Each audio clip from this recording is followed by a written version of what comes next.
A number of years ago, a woman started visiting the church where I was pastoring, and she came pretty regularly, and after a couple of weeks, she asked if we could meet. And so I said, sure, and we met, and she started telling me about herself, and I don't know that I was entirely prepared when she looked at me and she said, "I see demons." I said, "What?" She said, "I see demons. Like I see them wherever I go. I see them at my house. I see them outside. I even see them while I'm sitting in church. They're inside the church. Even while we're worshiping. They're there. I can see them." And then she went on to tell me that she had grown up in an occult family. A family that was very big into the occult, which is the worship of Satan and the worship of demons. And a lot of what she was experiencing as an adult had a lot of roots in her childhood and how she was raised. In fact, her father held a very high position in all of this, and it had a big impact on how her life was going. But she assured me that she could see demons. Whether or not you believe that's true, we know from Scripture that demons have always been very real. From the beginning of creation, is that they were created not originally as demons, like they were created whenever the angels were created, the same time, and the bad demons they were originally good. But they were led away by one main demon, Satan, and they followed him, and then they were confirmed in their evilness, and they've been demons ever since. And we know from Scripture that God has given demons the ability to make an impact on what happens in the world.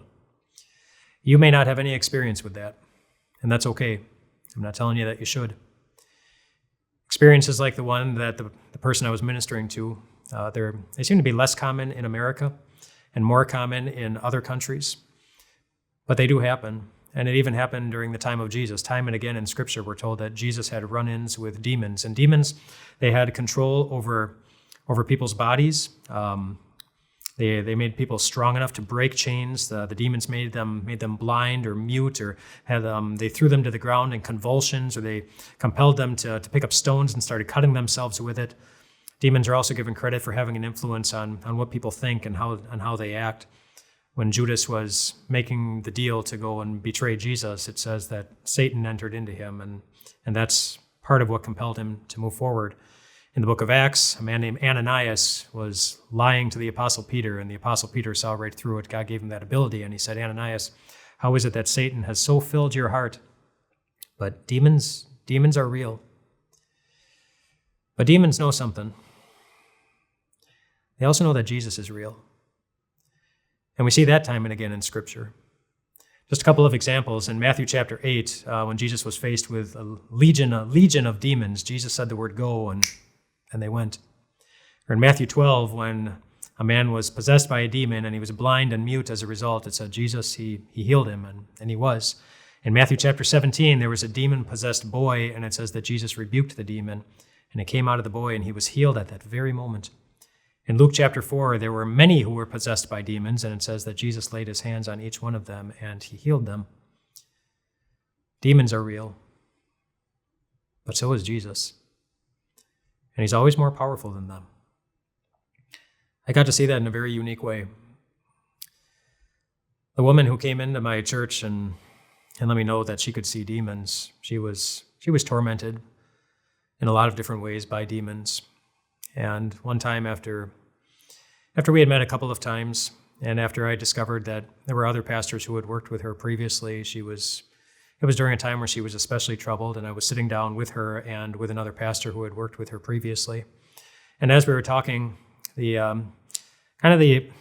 you might imagine as the stereotypical demon possession things started happening. The temperature drastically changed, and her voice changed very dramatically. And she started talking in ways that just were not her, and started doing things, bodily movements and things like that that were very highly unusual. And as this began, my friend, who was a pastor who had ministered to her before, he took something out of his pocket. It was a piece of paper that he had in his inside pocket, and he unfolded the piece of paper, and he showed the piece of paper to the demon. And the demon stopped. immediately. Not because it was a special piece of paper, but because of what the piece of paper represented. It was actually a photocopy. It was a photocopy of the woman's baptismal certificate.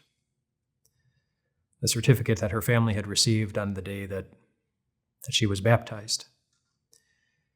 And that baptismal certificate was a reminder of something to that demon. In Galatians chapter 3, it says, "All of you who were baptized into Christ have clothed yourselves with Christ." That piece of paper was a reminder to the demon that that woman was as much a part of God's family as Jesus Christ himself. And that as such, God held her. And God's grip on anything, just as Jesus himself showed time and again, is always stronger than the grip that anything else in life has on a person, even a demon. Demons are real, but so is Jesus. That passage from Galatians gives us such a beautiful truth to hang on to, that you are as much a part of God's family as Jesus Christ himself. So I guess I'd like to ask you, what aspect of being a member of God's family is most meaningful to you? Like, what is it about being in God's family that puts a smile in your heart? I'd love to see your answers, get some encouragement from them, and then we'll see you the rest of the week. If these messages are a blessing to you and your faith and you want more, we'd love to make it easy for you. You can just click this button right here to get connection to a YouTube subscription, or if you want these devotions right into your inbox, you can click right here. YouTube here, email here. Email here, YouTube there. Click both these buttons. We'll give you as much Jesus as we can because we know that Jesus is all that we need.